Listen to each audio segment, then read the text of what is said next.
Showtime! The Capital G show starts right now.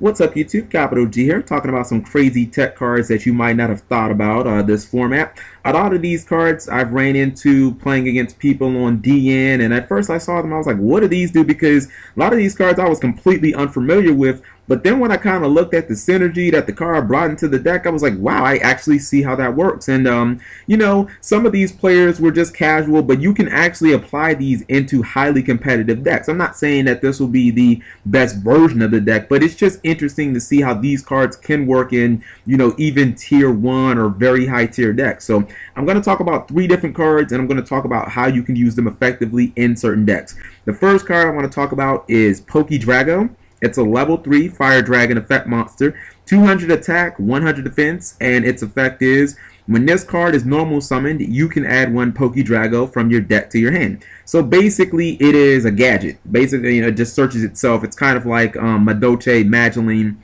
The reason why this card is good is because if you put this guy in Dragon Rulers, first off, it's an instant +1 on summon. So even though it has, you know, really crappy stats, it is going to pay for itself the second it hits the field.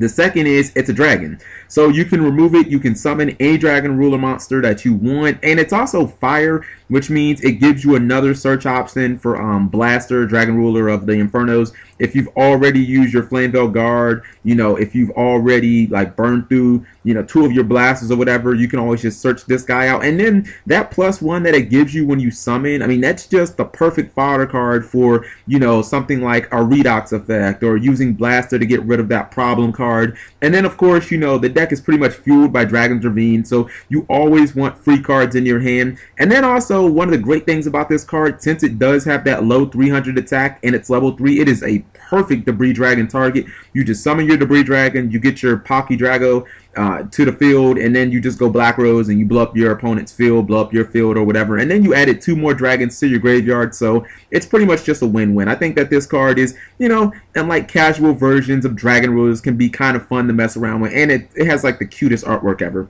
Next up is a card I've mentioned on my channel before. It is really good right now, especially coming out of the side deck. I think people are really starting to take notice of it. It's called Fencing Fire Ferret, level 4 Fire Beast Monster. 1700 attack, 600 defense. The effect reads, when this card is destroyed and sent to the graveyard, target 1 face-up monster your opponent controls, destroy that target, and if you do, inflict 500 damage to your opponent. So first off, for a level 4, it has really solid stats. I mean, 1700 can get really annoying if you're taking those shots straight to the face. It also has, you know, 1700 can run over a good amount of stuff.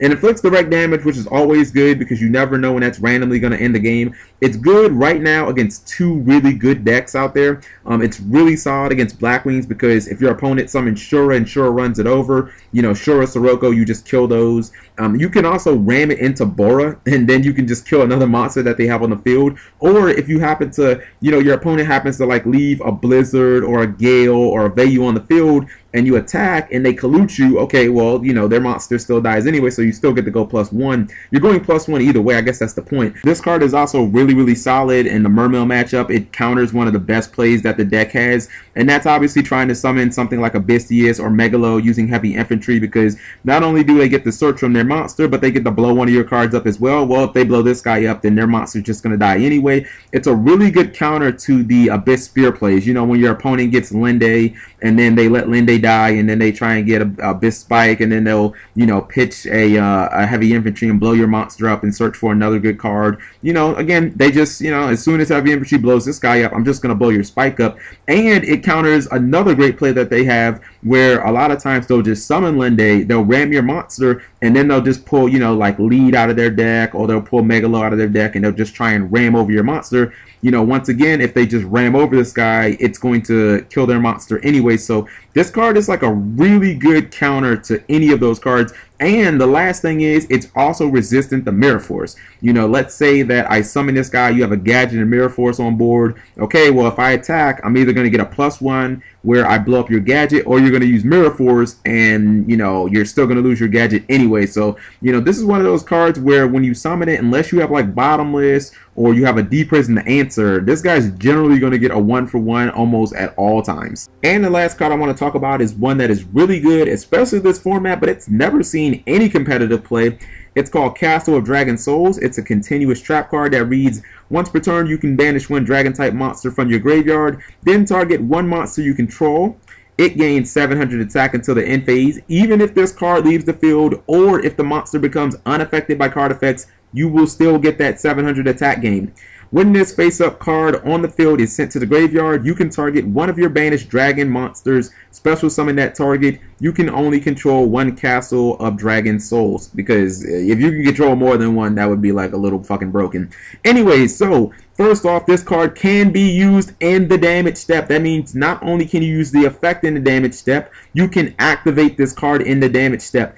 Activating this card and removing a monster is considered one chain link. So the fact that you can use it in the damage step, that means that you can use cards like Title and Blaster and Tempest, and you can basically say fuck you to Kalut. You know, I can't tell you how many dragons I have ran over with Shura just because I have Kalut and they don't.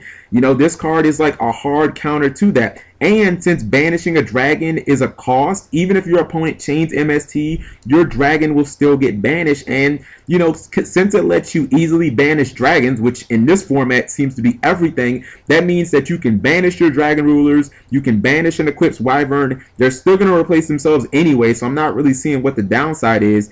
And since we're primarily talking about using this card in Dragon Rulers, do you understand how ridiculous some of the plays could be with this card? Let's say you have Scrap Dragon on field. Okay, you can activate this, banish a, let's say, Blaster. You get the Trigger Blaster, Scrap Dragon gets 700 attack, then you go ahead, you blow this card up. Scrap Dragon is still going to keep his 700 attack. Now you're going to get to summon a Blaster and blow one of your opponent's cards up. Not to mention you have, what, 5,600 damage on board? Like, that is a ridiculous play. I mean, you get so much advantage, you get so much field presence. Your opponent's going to be sitting there like, what the hell happened? It also has a crazy amount of synergy and Blue Eyes variants. Okay, so you can play Blue Eyes Maiden, you can target her with this card, you get a free Blue Eyes straight from your deck, you get the banish of Blue Eyes, then let's say you ram it into, you know, your opponent's Burrow or whatever. You get the special summon another remove Blue Eyes. Now you've got two fucking Blue Eyes on board, and you can attack for like a mess of damage. So as you can see, this card actually has some really good applications, not to mention in a format where banishing dragons doesn't lose you any advantage,